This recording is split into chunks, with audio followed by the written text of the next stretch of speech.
marcher dans tes voies, Seigneur, sauve-moi.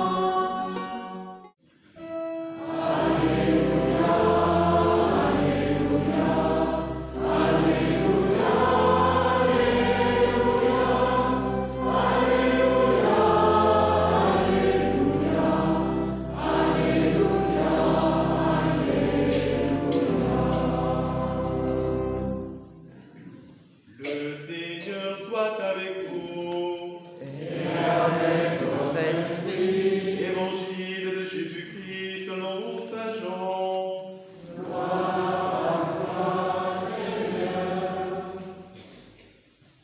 En ce temps-là, Jésus disait à ses disciples, « Comme le Père m'a aimé, moi aussi je vous ai aimé. Demeurez dans mon amour. Si vous gardez mes commandements, vous demeurerez dans mon amour comme moi, j'ai gardé les commandements de mon Père et je demeure dans son amour. Je vous ai dit cela pour que ma joie soit en vous et que votre joie soit parfaite. Mon commandement, le voici. Aimez-vous les uns les autres comme je vous ai aimé. Il n'y a pas de plus grand amour que de donner sa vie pour ceux qu'on aime. Vous êtes mes amis, si vous faites ce que je vous commande. Je ne vous appelle plus serviteur, car le serviteur ne sait pas ce que fait son maître. Je vous appelle mes amis, car tout ce que j'ai entendu de mon Père, je vous l'ai fait connaître. Ce n'est pas vous qui m'avez choisi, c'est moi qui vous ai choisi et établi, afin que vous alliez, que vous portiez du fruit et que votre fruit demeure. Alors, tout ce que vous demanderez au Père en mon nom, il vous le donnera. Voici ce que je vous commande, c'est de vous aimer les uns les autres. Acclamons la parole de Dieu. Louange à toi, Seigneur Jésus.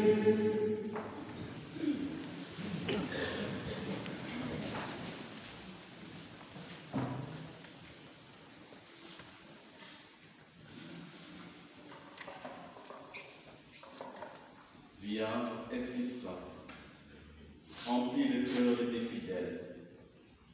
Allume en nous le feu de ton amour. Envoie ton Esprit, Seigneur, et tout sera créé de nouveau, et tu renouvelleras la face de la terre. Ô Dieu qui a instruit le cœur des fidèles par la lumière de ton Esprit, donne-nous de comprendre et d'aimer ce qui est juste et bon, et d'éprouver sans cesse le réconfort de sa présence par Jésus le Christ, notre Seigneur. Amen. Le Seigneur soit avec vous. Et avec votre esprit. Frères et sœurs en Christ, en ce dimanche de la foi et de la lumière, en ce dimanche aussi de la joie, eh bien, je vous invite à vous accueillir les uns les autres, comme le Seigneur lui-même vous a accueillis au début de ces célébrations. Et comment? Chacun regarde son voisin ou sa voisine et lui dit avec beaucoup d'amour, mon frère ou ma soeur, Jésus t'aime inconditionnellement. C'est aussi. Jésus t'aime inconditionnellement. N'hésitez pas. Jésus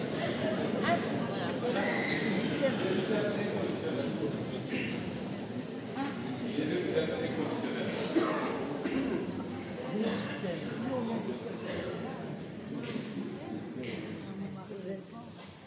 Frères et sœurs en Christ, l'évangile que nous venons d'écouter nous parle beaucoup d'amour. C'est pourquoi je suis en rouge. Et cet évangile, c'est l'un des passages les plus célèbres de Saint Jean, surtout à cause de cette parole dont je vous propose la méditation en ce jour. Aimez-vous les uns les autres comme je vous ai aimé. Jean 15, 12. Que dire de nouveau au sujet de l'amour? Ce thème qui fédère le plus grand nombre de compositions musicales, d'écrits et d'œuvres cinématographiques au monde. Que dire de nouveau au sujet de l'amour, croisé l'une ou l'autre fois par chacun et chacune de nous, bien ou mal accueilli, bien ou mal vécu? Je suis tenté de dire comme les latins, non nova sed nove. C'est-à-dire, on ne dit rien de nouveau, on le dit seulement d'une manière nouvelle. Cet apophthegme, cependant, ne s'applique pas à l'évangile car les paroles du Christ sont toujours fraîches et renouvellent toujours les cœurs et les esprits qui acceptent de les accueillir comme des terres fertiles. Et quand le Christ nous parle spécialement d'amour, il ne le fait pas à la manière du monde, il en donne la révélation. Comme toute révélation est évolutive, il a commencé par nous faire connaître un principe très simple de l'amour. Agapeseis ton plesion sous os seroton. Marc 12, 31. Tu aimeras ton prochain comme toi-même. Quelle merveille que de parvenir à aimer son prochain comme on s'aime soi-même, à prendre soin de lui comme on le fait pour soi-même. Quel degré de sainteté, dirais-je. Cependant, ce principe n'était et n'est encore qu'une étape de la révélation de l'amour. En effet, il est formidable d'aimer son prochain comme soi-même. Mais, si on s'aime mal, peut-on bien aimer son prochain? Or, il n'est pas rare de croiser des personnes qui ont tellement été blessées dans leur vie qu'elles en ont perdu l'estime d'elles-mêmes. Elles n'aiment plus qui elles sont, elles n'aiment plus leur propre vie. Et dans certains cas, de la même manière dont nous avons été blessés, de la même manière, nous blessons aussi les autres. Sans le vouloir, nous transmettons aux autres plus facilement les épines de nos blessures que les roses parfumées de l'amour que nous avons pour nous-mêmes. Alors Jésus nous dit, ne vous inquiétez pas, c'était seulement la première étape. Maintenant, pour la seconde, je vous demande ceci. Agapate alelus katos egapesa humus. Jean 15, 12. Aimez-vous les uns les autres comme moi, je vous ai aimé.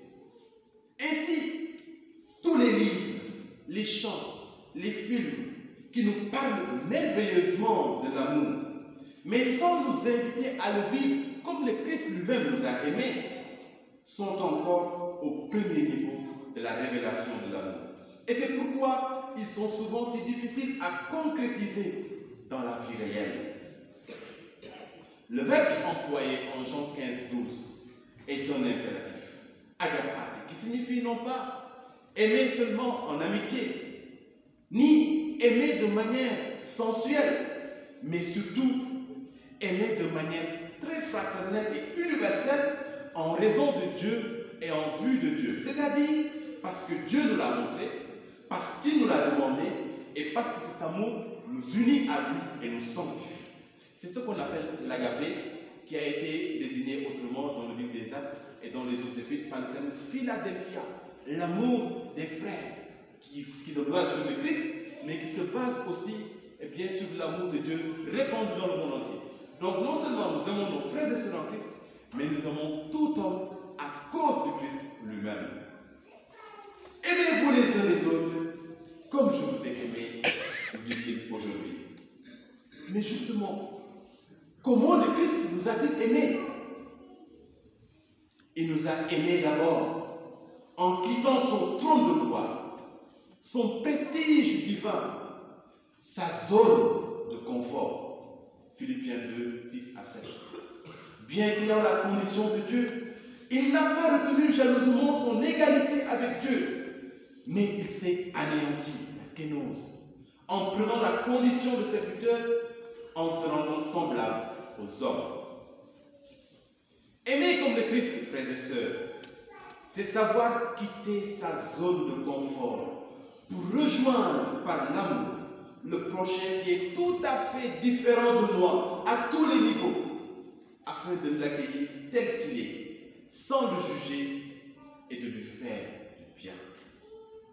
Frères et sœurs, tant que notre amour ne bouleverse pas nos zones de confort, tant que notre amour ne bouleverse pas nos bulles de sécurité, nos principes sacro-personnels pour nous mettre en situation de fragilité, il manque encore de correspondre à celui du Christ.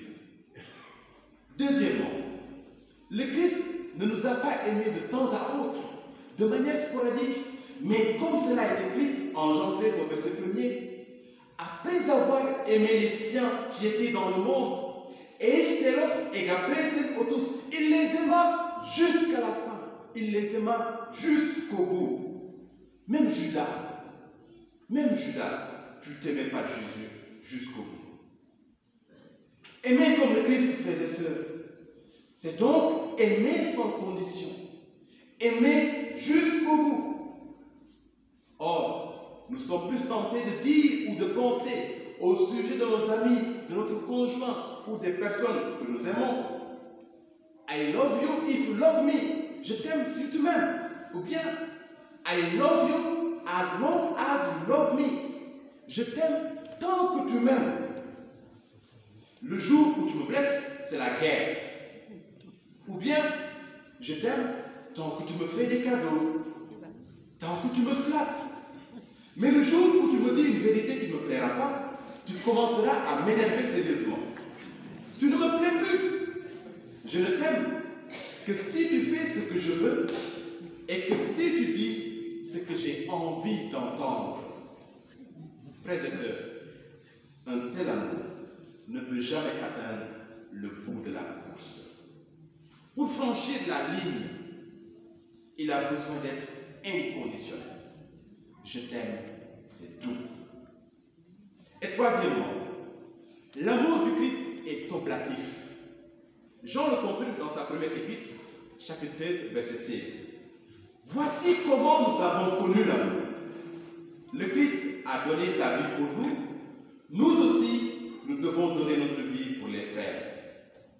La Sainte Église catholique enseigne au numéro 459 de son catéchisme que cet amour implique l'offrande effective de soi à la suite de Christ. Donc le don même de notre propre vie à la suite de Christ. Nous pensons souvent à la mort quand nous entendons que nous devons donner notre vie. Mais dans le concret, il s'agit plus d'un renoncement à notre propre volonté que d'une mort physique. Voilà pourquoi, dans la révélation totale de Christ, l'amour, frères et sœurs, n'est plus au choix. L'amour n'est plus au choix, il est désormais un commandement. Nous n'avons même plus le choix d'aimer ceux qui ne nous aiment pas et qui le manifestent ouvertement. Nous n'avons plus ce choix. Nous devons les aimer. Alors je vous partage en ce moment 3 conseils à ce sujet de celui que je considère comme mon docteur spirituel parmi les saints. Je veux nommer le saint Pyrédas. Il dit ceci. Première chose, aimez vos ennemis plus que vos amis. Deuxième chose, conservez la réputation de vos ennemis. Et troisième chose, les ennemis vous rendent un grand service parce qu'ils vous font mériter davantage lorsque vous vous efforcez de les aimer. Alors, frères et sœurs, aimons-nous les uns les autres vraiment comme le Christ nous a aimés. Le Seigneur soit avec vous.